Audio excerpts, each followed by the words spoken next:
journal. Bénédicte Kanda. Madame, Monsieur, bonjour et merci de nous rejoindre pour le journal. Voici les titres. Garantir un cadre légal d'exercice de la profession d'urbaniste et instaurer un ordre national des urbanistes du Togo, c'est l'une des décisions prises hier en Conseil des ministres. Le Conseil a également défini les nouveaux seuils de passation, de publication, de contrôle et d'approbation des marchés publics et des procédures de sollicitation des prix. La Haute Autorité de l'Audiovisuel et de la Communication HAC a rencontré hier les candidats à l'élection législative du 20 décembre prochain. L'ordre de passage de ces candidats sur les médias officiels a été au centre des discussions. Lutte contre les violences faites aux femmes, des journées portes ouvertes sur les centres d'écoute ont été lancées hier en marge de l'inauguration du nouveau centre d'écoute et de conseil des victimes des violences basées sur le genre de Tokwen Novici à Lomé. Sport, football, championnat national de première division. La 9e journée se dispute ce dimanche. ASCO et ASCK descendent à Lomé pour y affronter respectivement Dito et AS Togopor. Et puis la minute insolite est à suivre en fin du journal.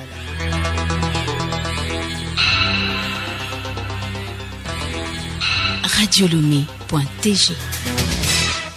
Bienvenue à tous. Le Conseil des ministres s'est réuni hier sous la présidence du chef de l'État-fort et Sosmona Singbe.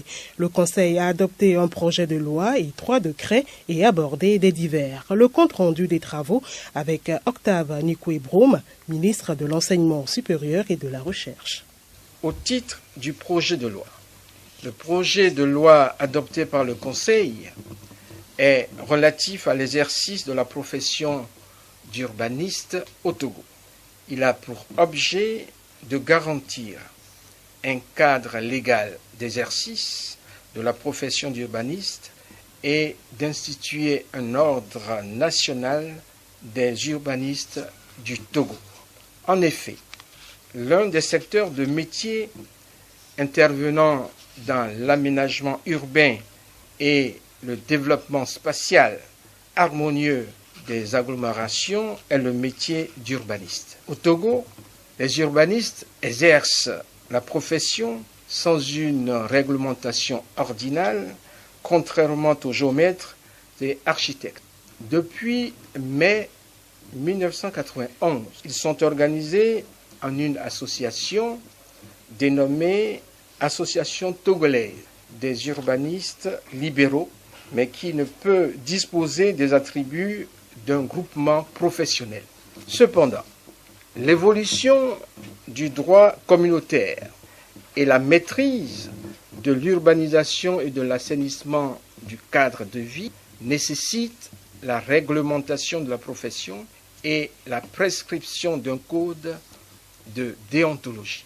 L'élaboration du projet de loi relatif à l'exercice de la profession d'urbaniste permet donc d'organiser la profession en conférant un statut légal au métier et en harmonisant les pratiques. Au titre des décrets. Le premier décret adopté par le Conseil porte adoption des seuils de passation, de publication, de contrôle et d'approbation des marchés publics et des procédures de sollicitation des prix. Ce projet de décret définit les nouveaux seuils de passation, de publication, de contrôle a priori et d'approbation des marchés publics. En deçà des seuils de passation prévus pour les marchés publics, le texte fixe des seuils distincts aux procédures de sollicitation de prix qui incluent les demandes de renseignement de prix et les demandes de cotation. Il détermine en outre les autorités d'approbation des marchés publics en fonction des 3 catégories d'autorités existantes, à savoir les administrations centrales, les collectivités locales et les sociétés d'État. Il prévoit enfin des règles spécifiques aux procédures de sollicitation de prix qui régissent les phases d'élaboration des dossiers, de publication ou de consultation et d'attribution des commandes ou contrats. Le deuxième décret adopté par le Conseil porte réintégration dans la nationalité togolaise. En effet, Madame Alao Oluwafumilayo Adeoumi Arike, docteur vétérinaire en service à la direction de l'élevage et de la pêche, nigériane d'origine, a acquis la nationalité togolaise en contractant mariage avec un Togolais. Du fait du divorce prononcé entre les deux époux, Madame Alao Arike a perdu sa nationalité togolaise conformément aux dispositions de l'article 23, alinéa 3 du Code de la nationalité togolaise. Les articles 15 et suivants du dit Code permettent cependant sa réintégration dans la nationalité togolaise si elle apporte la preuve qu'elle a eu la qualité de togolaise et qu'elle a sa résidence habituelle au Togo au moment de sa réintégration. Madame Alao, remplissant ces deux conditions, peut à bon droit prétendre à sa réintégration dans la nationalité togolaise. Le troisième décret adopté par le Conseil porte financement public de la campagne électorale pour les élections législatives du 20 décembre 2018. Les dispositions de l'article 10 de la loi numéro 2013-013 du 7 juin 2013 portant financement public des partis politiques et des campagnes électorales précise que le montant de la contribution de l'État au financement des campagnes électorales est fixé par décret en Conseil des ministres et s'agissant des élections législatives, les conditions pour bénéficier de la contribution de l'État sont également fixées par décret en Conseil des ministres. Ainsi, le décret fixe-t-il la contribution de l'État pour les élections législatives du 20 décembre 2018 à 200 millions de francs CFA répartis comme suit. 65% du montant sont répartis à égalité entre toutes les listes de candidats. 35% du montant sont répartis proportionnellement au suffrage obtenu entre les listes ayant obtenu au moins 10% des suffrages exprimés. Au titre des divers, le ministre du Commerce et de la promotion du secteur privé a porté à la connaissance du Conseil des ministres l'ouverture le vendredi 23 novembre 2018 à 15h de la foire internationale de Lomé. À cet effet, le Premier ministre a exhorté les membres du gouvernement à se rendre au Centre togolais des expositions et foires de Lomé, CETEF, et témoigner de l'importance que le gouvernement attache à la réussite de cet événement. Fait à Lomé le 22 novembre 2018, le Conseil des ministres. La suite de cette édition, rencontre d'échange hier à Lomé entre la Haute Autorité de l'Audiovisuel et de la Communication HAC et les représentants des partis politiques, regroupements de partis politiques et candidats indépendants ayant fait acte de candidature pour les prochaines législatives. Au menu des échanges, l'ordre de passage des candidats sur les médias officiels dans le cadre de la campagne électorale. Aruna Mola. Les échanges ont pour but de les informer sur les préparatifs du tirage au sort qui va se faire après la publication par la Cour constitutionnelle des candidats retenus. À cet effet, la HAC a apporté des précisions sur les modalités, les dates et l'ordre de passage des diffusions et publications des différentes interventions des candidats par les médias officiels. Mathias Ayena, rapporteur de la HAC. Et par rapport au décret pris en Conseil des ministres le 8 novembre dernier, la campagne électorale s'ouvre le 4 décembre. Avant le 4 décembre, la haute autorité aurait déjà visionné, lu et écouté les différentes interventions. Et donc, les partis politiques, regroupements de partis politiques ou candidats indépendants ayant fait acte de candidature, seront classés par groupe. Le groupe A, pour ceux qui auront investi des candidats dans au moins les 2/3 des circonscriptions électorales. Et ils auront 10 minutes de temps d'intervention dans les médias audiovisuels et une page entière dans Togo Presse. Les partis politiques, regroupements de partis politiques ou candidats indépendants qui auront investi des candidats dans au moins le tiers des circonscriptions électorales sont classés dans le groupe B et ont 7 minutes. Une demi-page dans Togo Presse. Pour ceux qui auront investi des candidats dans moins du tiers, c'est le groupe C, ils ont 5 minutes, un quart de page dans Togo Presse, et les candidats indépendants qui auront investi des candidats au moins dans quelques circonscriptions sont classés dans le groupe D et ont droit à 3 minutes d'intervention dans les médias audiovisuels et à un 8e de page dans le quotidien national.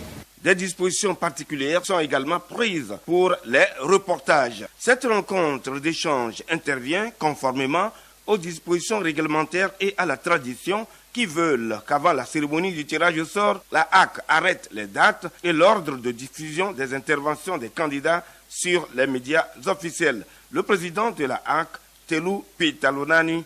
Les résultats du tirage au sort sont publiés par voie de presse et notifiés aux partis politiques ou regroupements de partis politiques et candidats indépendants sous pli fermé par voie de huissier. C'est donc pour se conformer à cette tradition républicaine que la HAC vous a convié à cette rencontre d'échange et d'information sur les préparatifs de cette phase importante du processus électoral.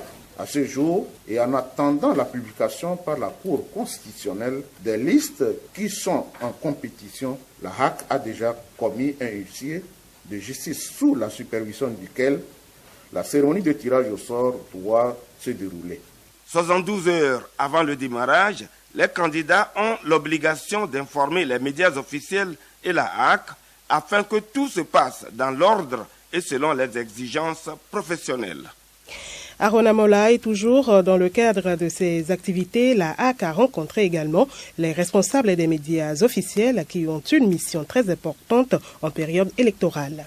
La HAC a échangé avec les responsables des médias publics, notamment Radio Lomé, Radio Kara, TVT, Togo Presse et Atop, sur les dispositions concernant les conditions de production, de programmation, diffusion et publication des messages des candidats. Ils ont aussi passé au peigne fin les modalités de couverture des manifestations des partis politiques engagés, l'attitude et le comportement des reporters sur les lieux de meeting, etc. Pour ce faire convenablement, les responsables des médias officiels doivent apprêter les ressources humaines et matérielles à la hauteur de l'événement. Badi Bassa Babaka, rapporteur de la HAC.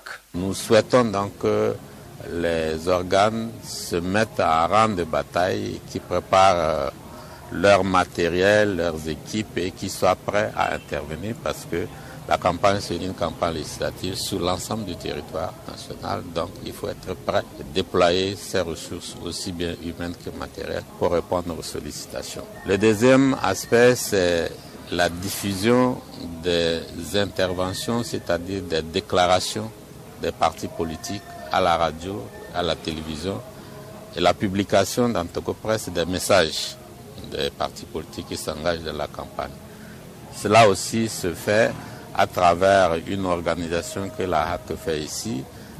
Un dernier point que nous souhaitons cette fois-ci voir développer au niveau des médias, c'est l'organisation d'émissions, d'explications et pourquoi pas de débats contractuels entre les parties prenantes à ces élections.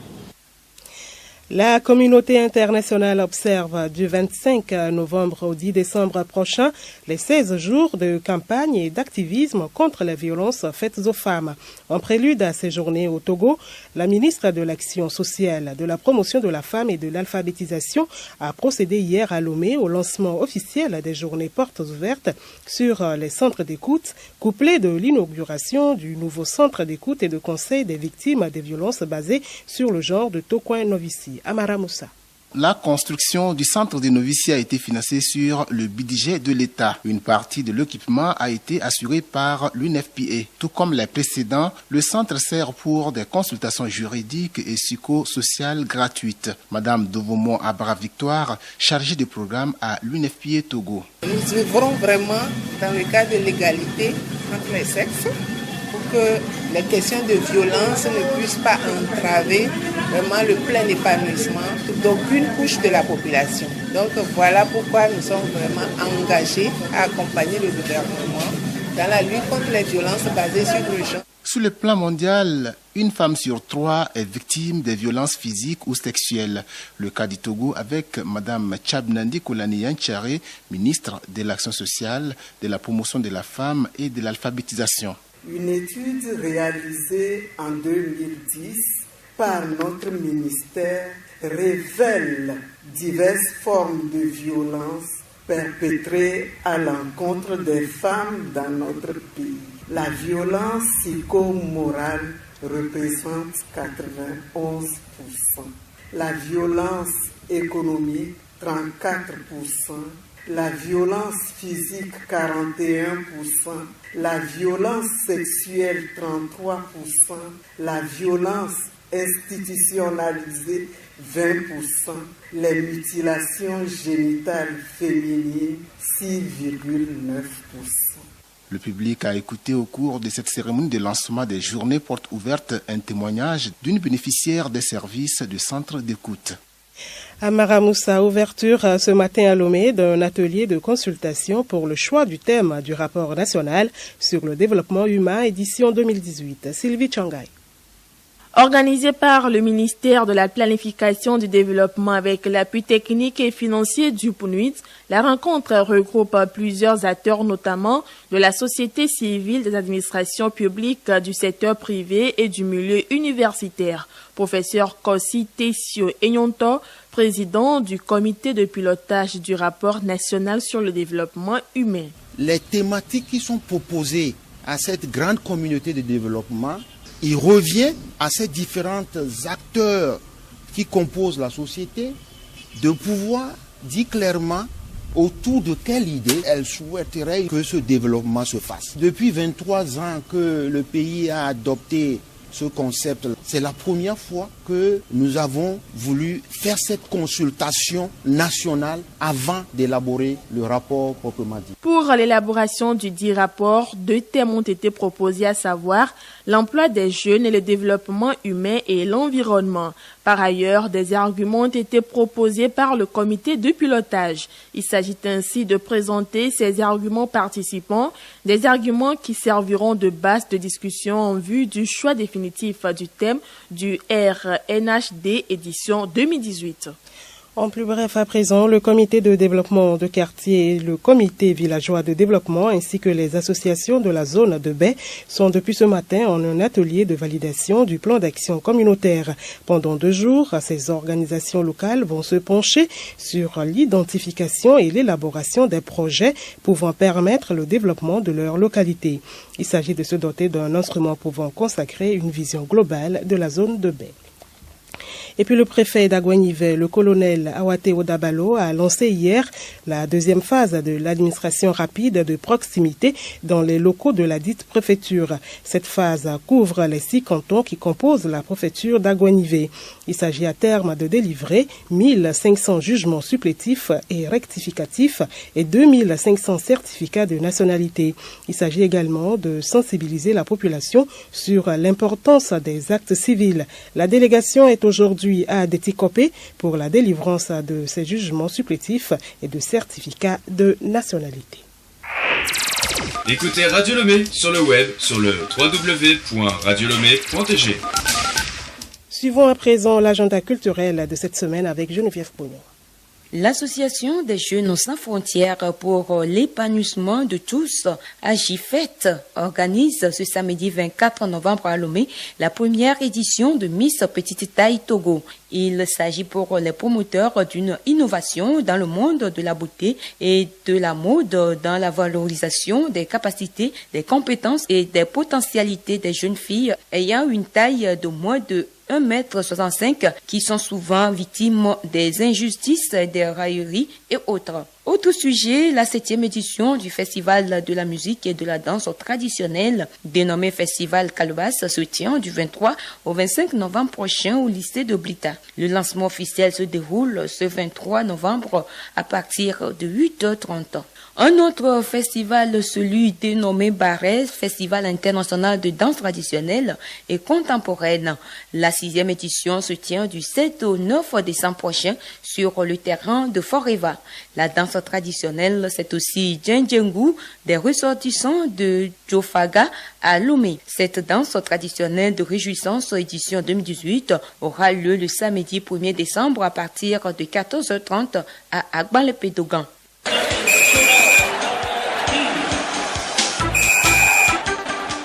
Sport, football, la semaine est sans répit pour les joueurs de la première division du championnat national. Après la 8e journée disputée mercredi, la 9e est au programme ce week-end à Ronamola.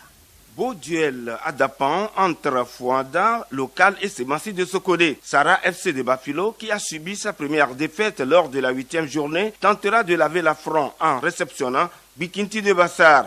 Au stade de Notien, Ange joue Bourlessou des Lacs, dernier au classement. Dito accueille Asco au stade de l'état-major.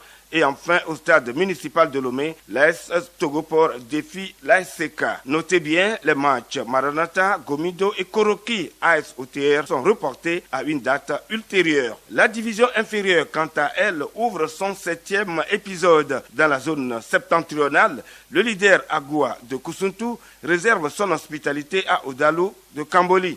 AS Bina se déplace à Sotubois pour défier Fukpa de la localité. Kakadel donne rendez-vous à TAC, Tchadjo Athletic Club. Et puis, Unisport de Koulondé joue Doumbé de Mango. Dans la zone sud, le leader Ifoye d'Atapame rend visite à Arabia de Tabligbo. Son dauphin, étoile filante, joue à Gaza. Okiti de Badou reçoit Asfosa.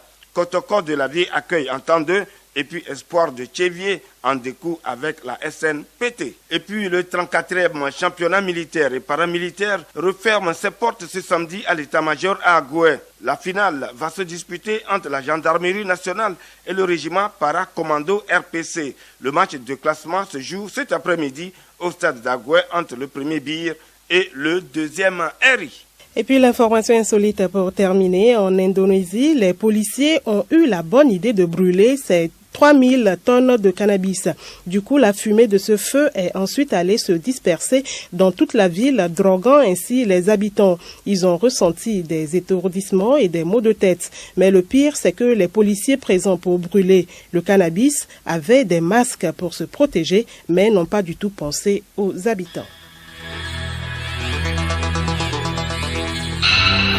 Voilà, c'est la fin de ce journal. Merci de nous avoir suivis. Excellent après-midi en notre compagnie. Au revoir.